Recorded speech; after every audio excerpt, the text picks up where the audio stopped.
Hi YouTube, it's me TFL Wilderness. Welcome to my channel and welcome to this month's KTRT review.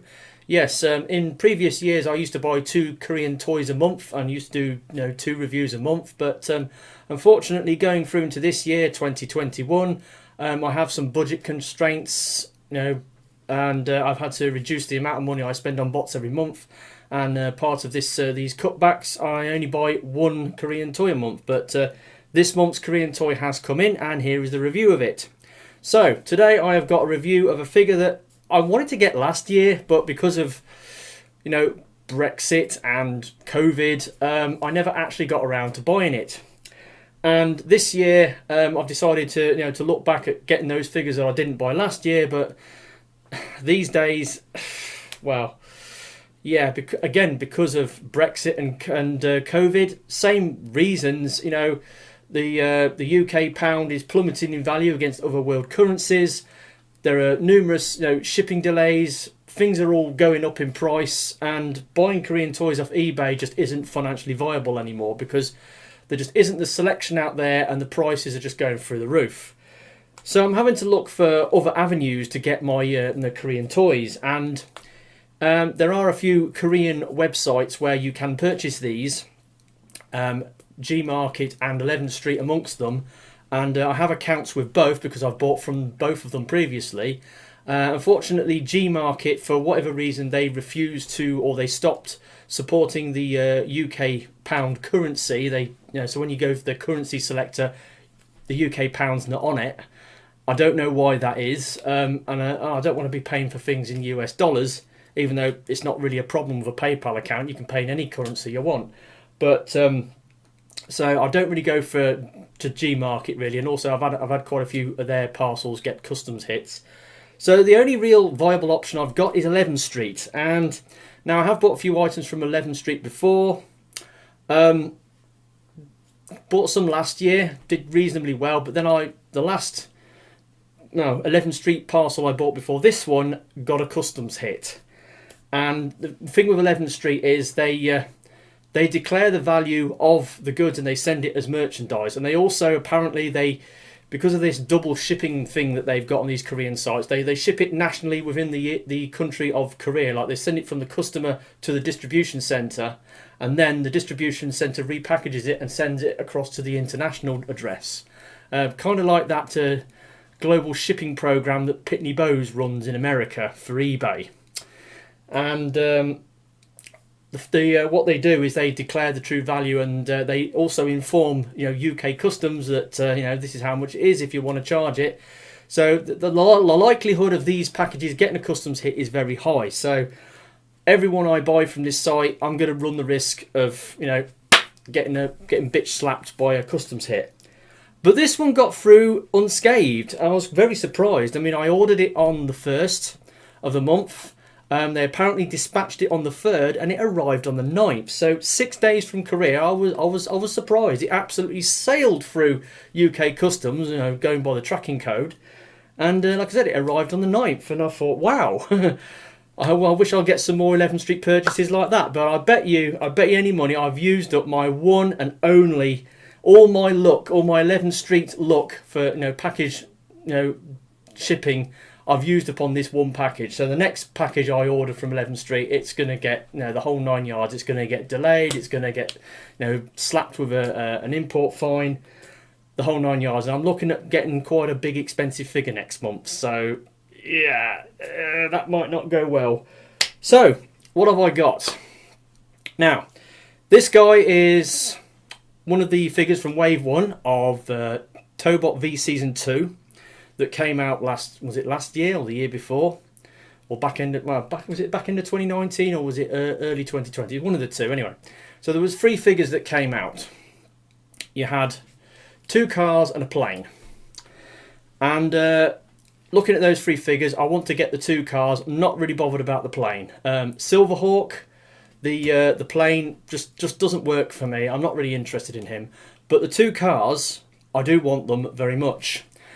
Captain Jack, he turns from like a supercar into this blue pirate themed robot, and he looks really cool. I want to get him sort of next maybe.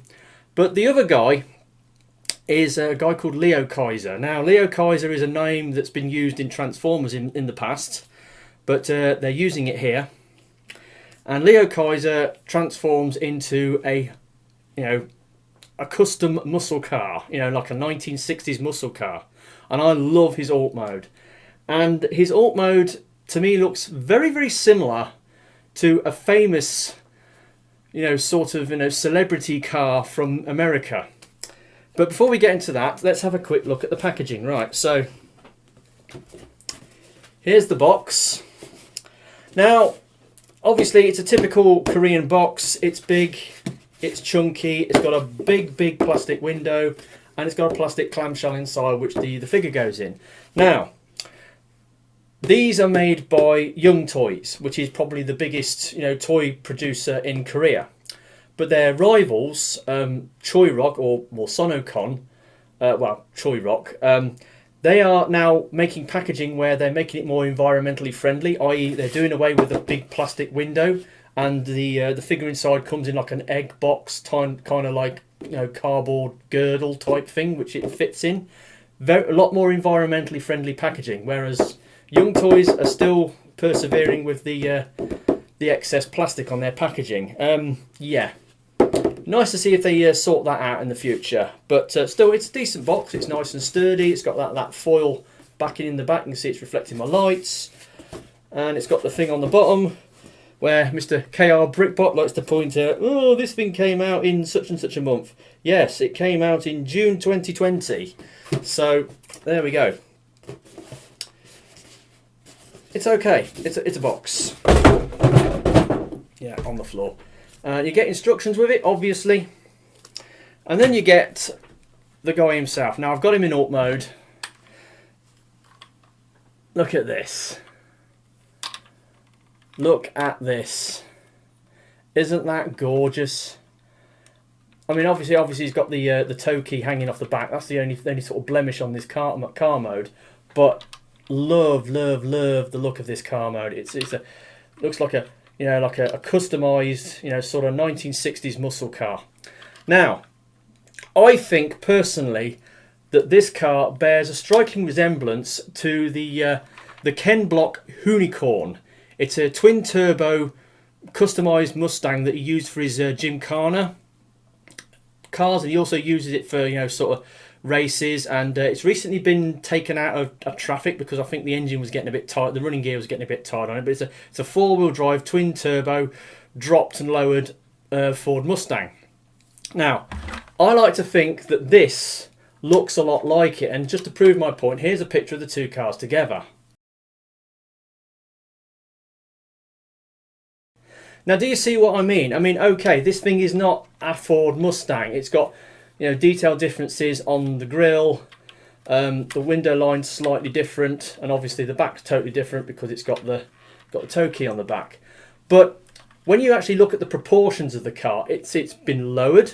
It's got these massive, humongous, flared arches on it. It's got big fat wheels, and I think overall, the shape and the proportions of this car is very similar to the Unicorn.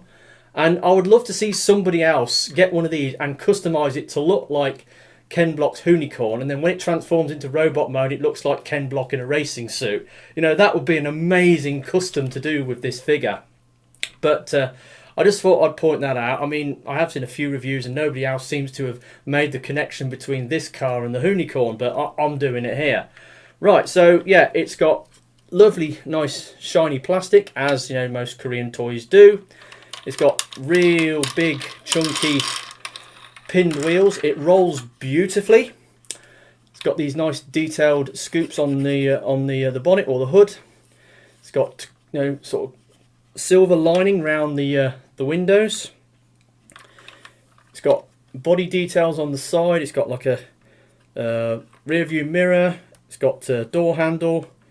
It's got like little exhaust pipes down here. It's got these badges. It says Tobot V on one side and it says V/01 on the other. It's got like 78 series radial tyre Tobot stone written on the sides of the wheels. On the front grille, It's got like transparent lights, and it's got that V/1 on the front as well, and some little bumper bits. And then going to the back, you've got the lights and the tow key. Now the tow key comes off, and it leaves a bit of a gap in the back, but you've got this engine detail in the back, and it looks like the air intake for a V8 engine. And then when you put the tow key on, it's got these straps which look like, sort of rocker covers, which looks pretty cool. It's also got some exhaust pipes sticking out the back there, and it's got a good weight to it. It's pretty heavy and nicely detailed. I mean, I really love the car, but like I said, obviously it's not a Ford Mustang. It looks more like the Gen 1 Camaro than anything else. So, it's kind of got that look going for it, but still, the general proportions of this car are very similar to the Unicorn, at least I think so. And I think, this would be a good car to use as a basis for a customization into the Unicorn. But anyway, so that's about as much as we can say about the car mode. Let's get on to the robot mode. Right, so transforming this guy. I mean, obviously, a scrunched up robot underneath. Now, start off with, take the tow key off. It's like a lion's head with these two straps on the top. Doesn't do anything else, so we just put that to the side because we don't need that right away. Now, what you do is you pull the back wheels of the car outwards, and then it sort of starts to release the arms. You can then fold this bit back, and you get your shoulder pieces and fold them up, and just move the arms out of the way for now. And then we come down to the legs, split the legs, and then you've got to sort of expand the legs like so. So do it on this side. Get my arms out of the way. Like that. So, you sort of open it up like that. Flip down these little bumper pieces. And it's got a little bit of auto morph. It's got these little buttons here and here. So when you press it, the feet pop out. And then on this side, and then the foot pops out.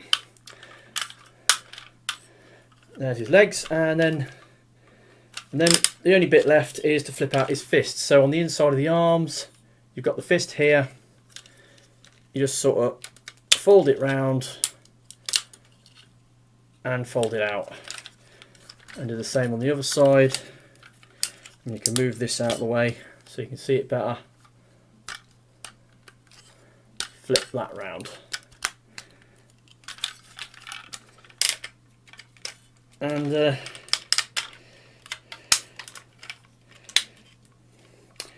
there we have Leo Kaiser in his robot mode. Now, he looks really cool, but he has actually got two variations on his robot mode. He has like the normal robot mode, and then they have what's called the extension mode, which is kind of like a power up, which is where the tow key comes in. All the Tobot, sort of Victory or Tobot V figures have this power up mode or extension mode. We saw it in some of the figures from the previous waves.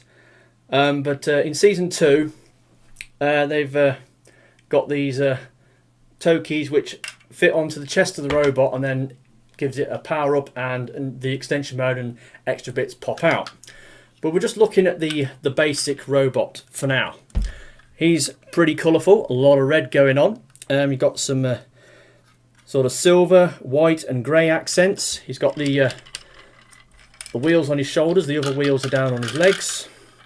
The rear of the car just folds out to become a sort of like a hanging backpack.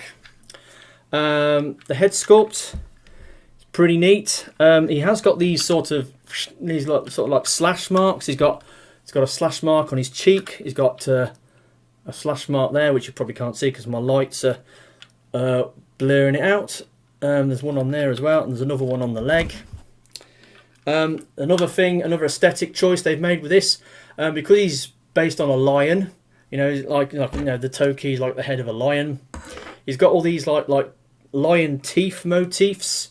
He's got them there. He's got a big one on his crotch, and he's got some more lion teeth sort of markings on there. But this guy, as he is in his standard mode, he's got a lot of kibble hanging off the back of his arms. Basically the arms don't even, apart from folding the fists out, the arms don't really bother to transform. So that's because he's got this extra step, this extension mode going on. So let's do that, shall we, before we get into articulation. So with the extension mode, the kid in the show, blah blah blah, does his thing with the activator, and then the Toki comes off, and then it clips onto there, and then extra things happen. Right, on the arms, they sort of fold out. You get these lion claws which fold out of the roof of the car, and then these sort of fold round, and then they clip in to the back of the arm or the side of the arm. So we do it on this side again. So you open the arm out, you then fold out that, then you bring that forwards, and then that, bring that round, and then clip it in like so. And that gives him these sort of like Wolverine-like claws on his arms. So he's got the lion head on his chest, he's got the claws and the cleaned up arms, because the arms are much tidier, because now the roof section is now clipped into the side of his arm rather than hanging off the back. So it makes the arms look a lot tidier and a lot cleaner. And then there's an extra step on the feet. You just got this little thing you've got to fold round, this little claw thing you fold round. And then that is Leo Kaiser in his extension mode. Now this looks a lot better, I think. I mean, it tidies up the arms. He's got the the Toki filling out his chest, and then you've got the extra claw bits on there, which are neither here nor there, basically. Again, pretty cool looking figure, nice and colourful. A lot of red going on, and then it's got the white, and then there's sort of like the sort of the silvers and the dark greys.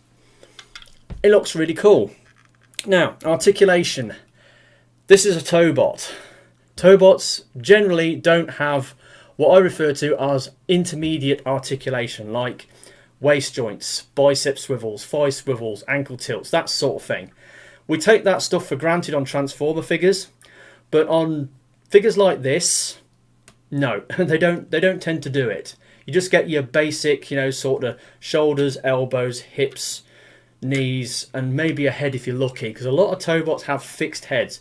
This guy does have a head rotation, but unfortunately it's very, very limited, because the head sort of sits in a V between his shoulders, and of course when you put the Toki on, it actually gets worse. So you can see he can move his head to side a little bit. Then you put the Toki on, he's got those, like I said, those rocker covers, which then becomes shoulder straps beside his head. So very restricted head rotation. The arms, they can fold around. There's a bit of collision with the backpack there, but they will go all the way around. The arms go out a little bit. Again, these things get in the way. If you unplug that, then you can get the arm probably to go up a little further.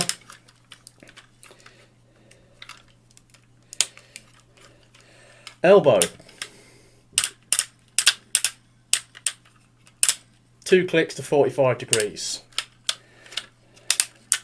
Right, so no bicep swivels, right? It's a Tobot. Waist joint. No waist joint. It's a Tobot. Hips. Forwards. Back.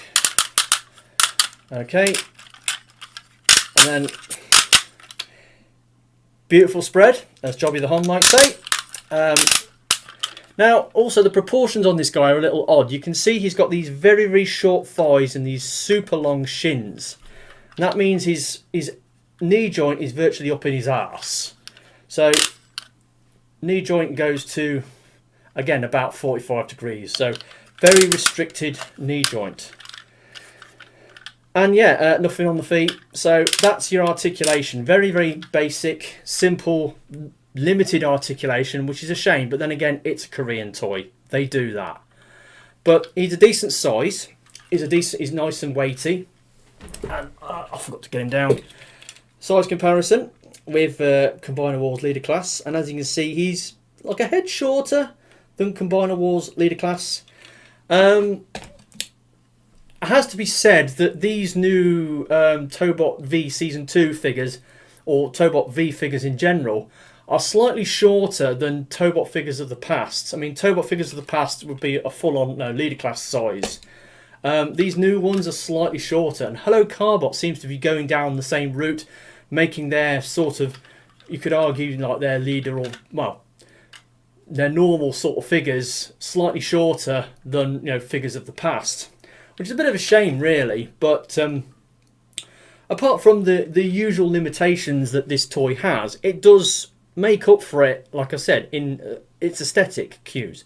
The robot mode looks amazing. I love the look of the thing, even though you can't really get it in much in the way of dynamic poses because of the restricted articulation joints on it.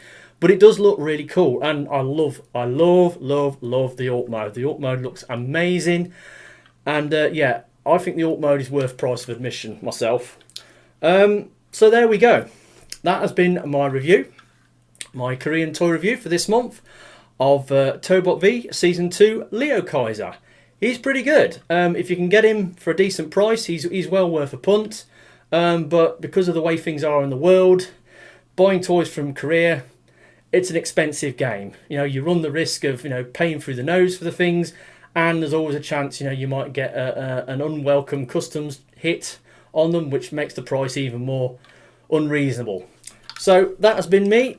I've been TFR Wilderness. Hopefully you've enjoyed this review, and I will catch you all next time. Ta-da!